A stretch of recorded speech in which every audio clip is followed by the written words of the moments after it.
This is a big screen on a not very big phone, and this is an even bigger screen on a not much bigger phone. It's Galaxy S8. So the Samsung Galaxy S8 comes in two sizes, 5.8 inches and the S8 Plus, which is a 6.2 inch screen.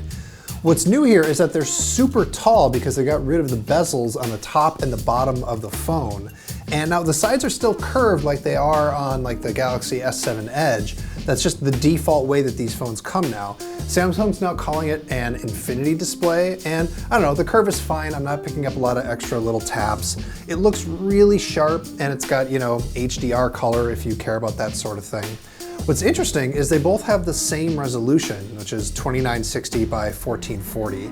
But you know, Samsung makes great screens and these look great. Really, the thing that hits you hardest when you look at the hardware on this phone is that the whole thing just looks and feels really great. The seams are even harder to find than they are on the S7 Edge.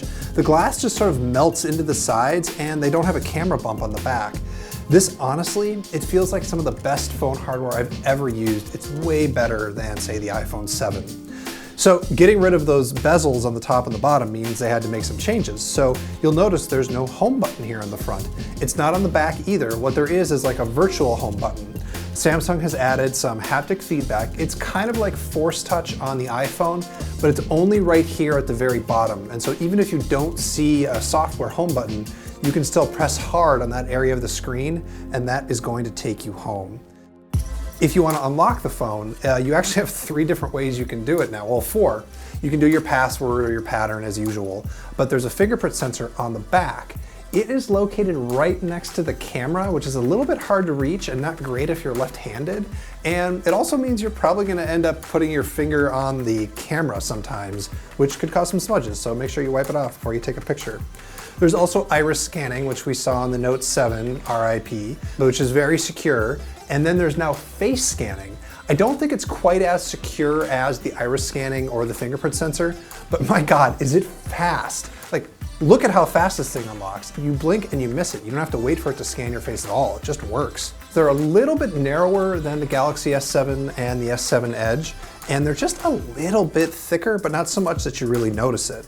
What it means is that they can fit in a 3000 milliamp battery on the S8 and a 3500 one on the S8 Plus. That's not exactly pushing the limit in terms of battery capacity, but I have to imagine that Samsung isn't really interested in pushing the limit in battery capacity right now after what happened with the Note 7. They also do all the stuff that you normally expect from a Samsung phone.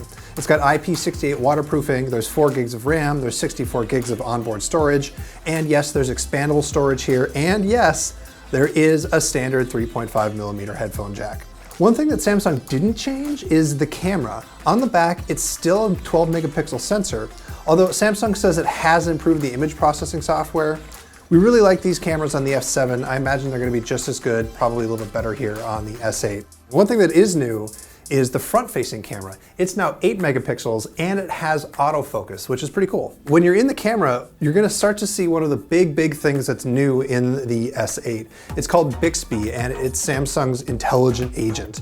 So let me just show you how it works in the camera to start. When you've got the camera app open, you can hit this button and then it'll go into Bixby mode and it's going to auto-detect whatever it sees on the screen. So if I pointed at some flowers, it's going to recognize that they're flowers and show me pictures of more flowers, or maybe let me go buy some flowers.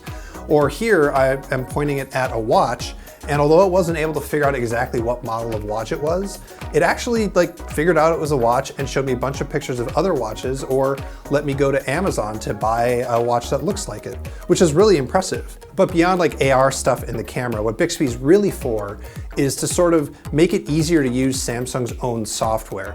Their goal is to have anything that you would do by touching the phone, you can do by speaking to the phone. And so with any compatible app, it's of course starting on Samsung's apps. And the way that you trigger it is by holding down a side button, which is actually a really bold move. They've got a whole extra button here. And if Bixby turns out to not be that great, they've basically wasted part of the hardware of the phone on this thing. So we're gonna have to see, but unfortunately we weren't able to try Bixby yet.